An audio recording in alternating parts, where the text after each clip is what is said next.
तो दोस्तों भारत और इंग्लैंड के बीच खेले जा रहे पांचवें टेस्ट मुकाबले के दूसरे दिन आया भारतीय बल्लेबाजों का तूफान, फेल हुए इंग्लैंड के गेंदबाज। तो नमस्कार दोस्तों, स्वागत है आपका एक बार और हमारे चैनल क्रिको माई क्रिकेट में। तो दोस्तों आज के इस वीडियो में हम आपको बताएंगे भारत और इंग्लैंड के बीच खेले जा रहे पांचवें टेस्ट मुकाबले के दूसरे दिन का पूरा हाईलाइट शुरुआत से ही, जिसे देखने के लिए बने हमारे वीडियो के अंत तक। उससे पहले आपने अभी तक हमारे चैनल को सब्सक्राइब नहीं किया है तो सब्सक्राइब कर ले, और साथ ही साथ अगर वीडियो आपको अच्छा लगे तो हमारे वीडियो को लाइक कर दीजिएगा। तो चलिए दोस्त हम आपको बताते हैं पांचवें टेस्ट मुकाबले के दूसरे दिन का पूरा हाईलाइट शुरुआत से ही। तो दोस्तों आज फिर से रोहित शर्मा और शुभम गिल बल्लेबाजी करने आए और आज भारतीय टीम की शुरुआत बेहद ही अच्छी रही। उसके बाद दोस्त 33वां ओवर डालने शोएब बशीर की पहली गेंद पर सीधे बल्ले से एक शानदार छक्का मिड ऑफ की दिशा में लगाया रोहित शर्मा ने। तो फिर इसी ओवर की दूसरी गेंद पर मिड ऑफ की दिशा में एक और बेहतरीन चौका के लिए गेंद को भेजा रोहित शर्मा ने ही। तभी 34वां ओवर डालने जिमी एंडरसन की दूसरी गेंद पर लॉगर के ऊपर से एक बेहतरीन चौका लगाया शुभम गिल ने ही। तो फिर इसी ओवर की पांचवी और छठी गेंद पर फिर से बैक टू बैक दो बेहतरीन चौका लगाया शुभम गिल ने। और इसी के साथ दोस्तों दोनों ही बल्लेबाजों के बीच अर्धशतकीय साझेदारी हो गई और दोनों ही बल्लेबाज आज बेहतरीन लय में नजर आ रहे थे।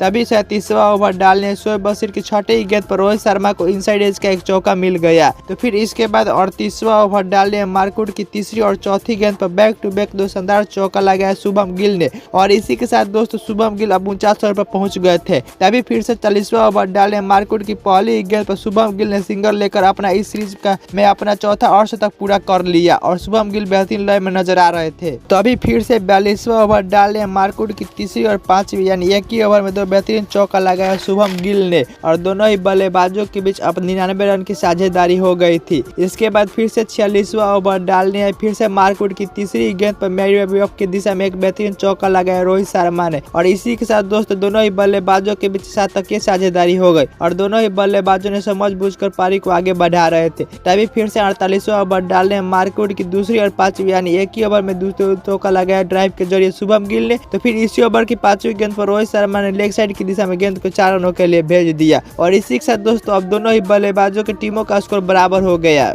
और अब क्रीज पर दोनों ही बल्लेबाज मौजूद थे। तभी 49वां ओवर डालने शोएब बशीर की पहली गेंद पर शुभम गिल ने सीधे बल्ले से गेंद को 6 रनों के लिए भेज दिया। तो फिर इसी ओवर की पांचवी गेंद पर रोहित शर्मा ने भी स्क्वायर लेग की दिशा में गेंद को 4 रनों के लिए भेज दिया और अब दोनों ही बल्लेबाज अपने शतक के करीब पहुंच गए थे और दोनों ही बल्लेबाज अब समझ बूझकर बल्लेबाजी कर रहे थे। तभी 53वां ओवर डालने आए शोएब बशीर की छठी गेंद पर शुभम गिल ने सीधे बल्ले से एक और शानदार छक्का जोड़ दिया। तो फिर इसके बाद फिर से 56वां ओवर डालने टॉम मार्टली की पहली गेंद पर रोहित शर्मा ने मिड ऑन की दिशा में गेंद को 4 रनों के लिए भेज दिया और अब रोहित शर्मा 99 रन पर पहुंच गए थे और रोहित शर्मा अब समझ बूझकर बल्लेबाजी कर रहे थे। तभी 58वां ओवर डालने आए फिर से टॉम मार्टली की दूसरी गेंद पर पॉइंट की दिशा में गेंद को 4 रनों के लिए भेज दिया शुभम गिल ने और अब शुभम गिल भी 96 रन पर पहुंच गए थे। और अब तभी इसी ओवर की छठी गेंद पर रोहित शर्मा ने सिंगल लेकर अपने टेस्ट कैरियर का 12वां और इस सीरीज का दूसरा शतक पूरा कर लिया। तभी फिर से 59वां ओवर डालने शोएब बशीर की दूसरी गेंद पर शुभम गिल ने स्लो स्वीप के जरिए गेंद को 4 रनों के लिए भेजकर अपने टेस्ट कैरियर का चौथा और इस सीरीज का भी दूसरा शतक पूरा कर लिया। और इसी के साथ दोस्तों पहला सेशन भी समाप्त हो गया और पहले सेशन में भारतीय टीम ने 30 ओवर खेलकर 129 रन बनाई और अपना एक भी विकेट नहीं गंवाई और पहले सेशन पूरी तरह से भारतीय टीम के पक्ष में गया। और अभी भी क्रीज पर मौजूद थे शुभम गिल 101 रन बनाकर खेल रहे थे जबकि रोहित शर्मा 102 रन बनाकर खेल रहे थे। तभी फिर से जब दूसरा सेशन चालू हुआ तो रोहित शर्मा और शुभम गिल बल्लेबाजी करने आए। तभी आते ही 61वां ओवर डालने जिमी एंडरसन की चौथी और छठी यानी एक ही ओवर में दो बेहतरीन चौका लगाया शुभम गिल ने।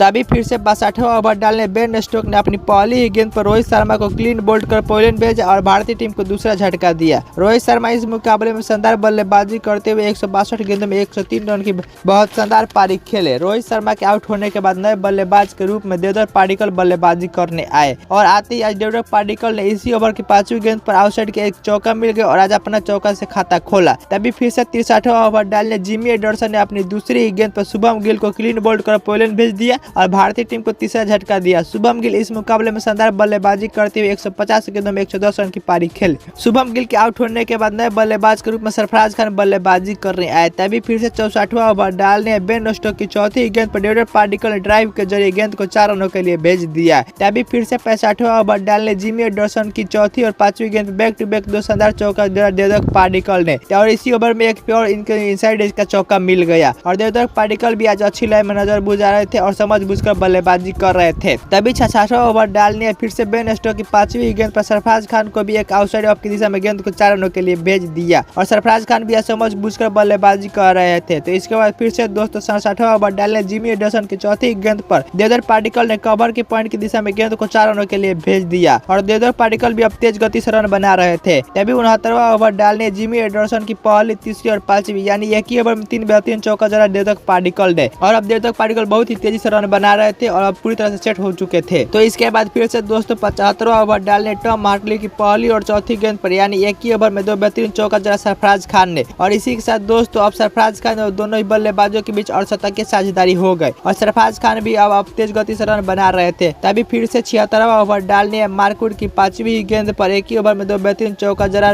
सरफराज खान ने ही और इसी के बाद दोस्तों फिर से 78वां ओवर डालने मार्कवुड की पहली गेंद पर सरफराज खान ने लेग साइड की दिशा में गेंद को 4 रनों के लिए भेजा तो दूसरी गेंद पर पुल शॉट के जरिए गेंद को 6 रनों के लिए भेज दिया और दोनों ही बल्लेबाजों बुरी तरह से सेट नजर आ रहे थे। तभी फिर से 81वां ओवर डालने शोएब बशीर की चौथी गेंद पर सरफराज खान ने स्लो स्वीप के जरिए गेंद को 4 रनों के लिए भेज दिया और इसी के साथ दोस्तों अब सरफराज खान 47 रन पर पहुंच गए थे। तभी इसी ओवर की छठी गेंद पर सरफराज खान ने लॉन्ग आउट की दिशा में गेंद को 4 रनों के लिए भेजकर अपने टेस्ट करियर का तीसरा अर्धशतक पूरा कर लिया। तो दोस्तों इसके बाद फिर से 82वां ओवर डालने जिमी एंडरसन की छठी गेंद पर देवदत्त पाटिकल ने कवर ड्राइव के जरिए गेंद को 4 रनों के लिए भेज दिया और अब देवदत्त पाटिकल भी 44 रन पर पहुंच गए थे और इसी के साथ दोस्तों दूसरा सेशन भी समाप्त हो गया और दूसरे सेशन में भारतीय टीम ने 24 ओवर खेलकर 112 रन बनाए और अपने 2 महत्वपूर्ण विकेट गंवाए। तो दोस्तों इसके बाद फिर से दोस्तों तीसरे सेशन की शुरुआत करने सरफराज खान और देवदत्त पाटिकल आए। तभी तीसरा सेशन की पहली ही गेंद पर शोएब बशीर ने अपनी 50वीं ओवर की पहली ही गेंद पर सरफराज खान को फर्स्ट स्लिप में खड़े जोरूट के हाथों कैच करा पोलियन भेज दिया और भारतीय टीम को चौथा झटका दिया। सरफराज खान इस मुकाबले में शानदार बल्लेबाजी करते हुए 60 गेंदों में 56 रन की शानदार पारी खेले। इसके बाद नए बल्लेबाज के रूप में रविंद्र जडेजा बल्लेबाजी करने आए। तभी 87वां ओवर डालने आए फिर से शोएब बशीर की पहली गेंद पर देवदत्त पाटिकल ने लॉगन के ऊपर से गेंद को 6 रनों के लिए भेजकर अपना डेब्यू टेस्ट में पहला अर्धशतक जड़ दिया और देवदत्त पाटिकल पूरी तरह से सेट नजर आ रहे थे। तभी दोस्तों फिर से 88वां ओवर डालने आए टॉम हार्टली की एक ही ओवर में 2 बेहतरीन चौका लगाया देवदत्त पाटिकल ने। तभी 93वां ओवर डालने आए एक बार फिर से शोएब बशीर ने अपनी पहली गेंद पर देवदत्त पाटिकल को क्लीन बोल्ड कर पोलियन भेजा और भारतीय टीम को 5वां झटका दिया। देवदत्त पाटिकल इस मुकाबले में शानदार बल्लेबाजी करते हुए 103 गेंदों में 65 रन की शानदार पारी खेले। देवदत्त पाटिकल के आउट होने के बाद नए बल्लेबाज के रूप में ध्रुव जुरेल बल्लेबाजी करने आए। तभी 94वां ओवर डालने टॉम हार्टली की पहली ही गेंद पर ध्रुव जुरेल ने स्वीप कवर की दिशा में गेंद को 4 रनों के लिए भेज दिया। तो फिर इसके बाद 98वां ओवर डालने टॉम हार्टली की पहली गेंद पर ड्राइव के जरिए ध्रुव जुरेल ने गेंद को 4 रनों के लिए भेज दिया और ध्रुव जुरेल भी आज अच्छी लय में नजर आ रहे थे। तभी 101वां ओवर डालने शोएब बशीर ने अपनी चौथी गेंद पर ध्रुव जुरेल को बेन डकेट के हाथों कैच करा पोलियन भेजा और भारतीय टीम को छठा झटका दिया। ध्रुव जुरेल इस मुकाबले में 24 गेंदों में 15 की पारी खेले। इसके बाद नए बल्लेबाज के रूप में रविचंद्र अश्विन बल्लेबाजी करने आए। तभी 102वां ओवर की पहली गेंद पर जो कि टॉम हार्टली की थी, टॉम हार्टली ने रविंद्र जडेजा को एलबीडब्ल्यू आउट कर पोलियन भेज दिया। हालांकि रविंद्र जडेजा ने रिव्यू जरूर लिया लेकिन यह रिव्यू इंग्लैंड टीम के पक्ष में गया और रविंद्र जडेजा को पोलियन जाना पड़ा और भारतीय टीम को 7वां झटका लगा। रविंद्र जडेजा इस मुकाबले में शानदार बल्लेबाजी करते हुए 50 गेंदों में 15 रन की पारी खेले। इसके बाद नए बल्लेबाज के रूप में कुलदीप यादव बल्लेबाजी करने आए लेकिन इसी ओवर में कमबैक करते हुए टॉम हार्टली ने रविचंद्र अश्विन को भी क्लीन बोल्ड कर पोलियन भेजा और भारतीय टीम को 8वां झटका दिया। रविचंद्र अश्विन आज अपना खाता भी नहीं खोल पाए और मात्र 1 रन पर भारतीय टीम के 3 महत्वपूर्ण विकेट गिर गए और अब क्रीज पर 2 नए बल्लेबाज कुलदीप यादव और जसप्रीत बुमराह मौजूद थे और अब दोनों ही बल्लेबाजों के बीच साझेदारी की जरूरत थी। तभी 106वां ओवर डालने टॉम हार्टली की दूसरी गेंद पर कुलदीप यादव ने स्क्वायर लेग की दिशा में गेंद को 4 रनों के लिए भेज दिया। तभी फिर से 111वां ओवर डालने शोएब बशीर की छठी गेंद पर जसप्रीत बुमराह को इनसाइड एज का एक चौका मिल गया और दोनों ही बल्लेबाज ज्यादातर सिंगल डबल खेल रहे थे। तभी 118वां ओवर डालने मार्कवुड की पहली गेंद पर जसप्रीत बुमराह ने कवर ड्राइव के जरिए गेंद को 4 रनों के लिए भेज दिया। तो फिर इसके बाद 119वां ओवर डालने शोएब बशीर की चौथी गेंद पर कुलदीप यादव ने स्वीप शॉट के जरिए गेंद को 4 रनों के लिए भेज दिया और अब दोनों ही बल्लेबाज समझ बूझकर बल्लेबाजी कर रहे थे और इसी के साथ दोस्तों तीसरा सेशन भी समाप्त हो गया और तीसरे सेशन में भारतीय टीम ने 36 ओवर खेलकर 97 रन बनाए और अपने 5 महत्वपूर्ण विकेट गंवाए और इसी के साथ दोस्तों दूसरे दिन का भी खेल समाप्त हो गया और आज के दिन का खेल समाप्त होने तक भारतीय टीम 255 रन की लीड ले चुकी है। तो दोस्तों आप सभी को क्या लगता है, क्या भारतीय टीम तीसरे दिन कितने तक लीड ले पाएगी? कमेंट बॉक्स में अपनी कीमती राय जरूर बताइएगा।